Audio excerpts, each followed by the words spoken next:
Reed actually has an interesting perspective because he was on what's called the Dream Team. Why don't you tell the audience about the Dream Team? Yeah, for sure. So the Dream Team's super cool, and I think a lot of schools actually do this now, which is sweet. But basically, the Dream Team is the women's basketball practice squad. So it's a bunch of guys. I think there are 24 of us this year that just practice with the girls' team every day. So the girls practice Sunday through Friday. They just take Saturdays off for the most part. So each of us on the team practices 3 days a week with them, and I've done that the past 3 years, sophomore, junior, and senior year. Gotcha. So how did you first hear about it? Was it like something that was at that night, the late night at the sub or Yeah. whatever, and it was that? So actually, it's funny you ask. I actually don't really remember the first time I heard about Dream Team. I have like pretty deep roots family-wise at Baylor. So both my parents graduated in 1991. My grandmother works at Baylor.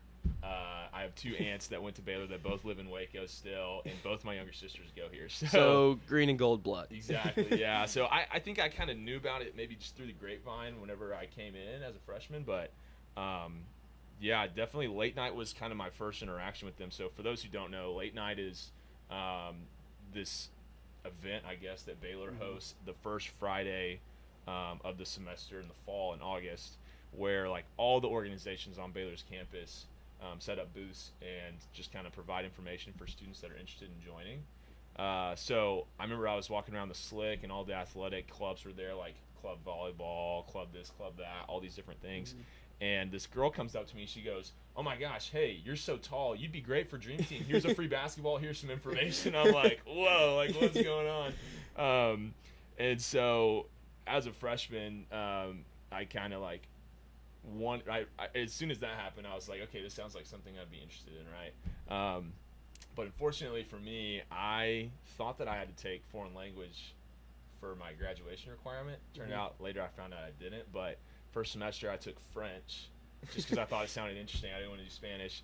And I had class Monday through Friday every day right in the middle of practice. So I couldn't do it freshman year, which is why I did it sophomore instead, yeah. Monday through Friday. Wow. Yeah, Yeah, it was super fun, but it was really hard. And once I figured out I didn't have to do that, I was like, you know what, I'm gonna try something else instead. Yeah, yeah. So did they like know about you sophomore year and reach out to you, or did you kind of reach out to them and say, hey, this is something that I've been thinking about the past year and want to be a part of? Yeah. So actually, one of my pledge brothers, Brian Hodge, he did Dream Team his freshman year, or our freshman year, I guess. So whenever we finished spring of sophomore year, he kind of told me and some other guys in my pledge class about it and just told us how it was super cool. And I'd already kind of planned on wanting to try out for my sophomore year, so that was just another reason to do so. So Brian kind of made sure that we were in the know about when tryouts were. And anyone that comes to Baylor or is at Baylor and wants to do Dream Team, definitely encourage just go to late night, and they have all the information there about tryouts. Right.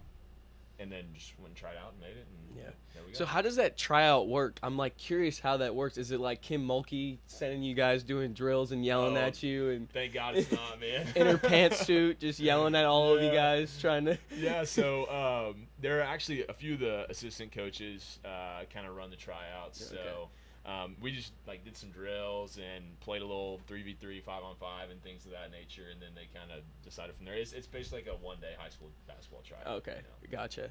So we're like, there's some people that had like a nervous tryout and didn't make it that should have.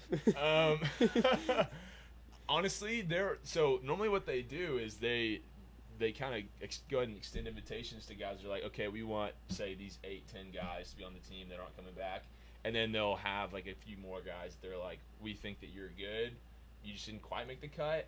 But then if someone drops, then they know that they have someone to fill in that spot. So yeah, there were a couple, but they're on Dream Team now, so no big deal. How many people would you say try out each year?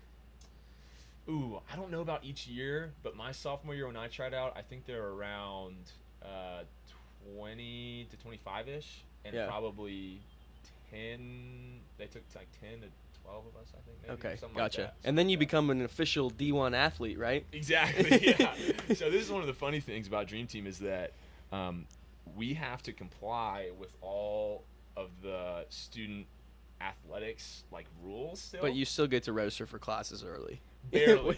So this is the thing is that we have to do all these compliance trainings, and it's really funny.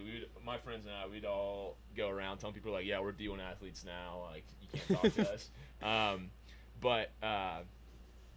But we don't get a ton of perks. So we do get gear, which is nice, like this shirt I'm wearing, and like basketball shorts and basketball shoes.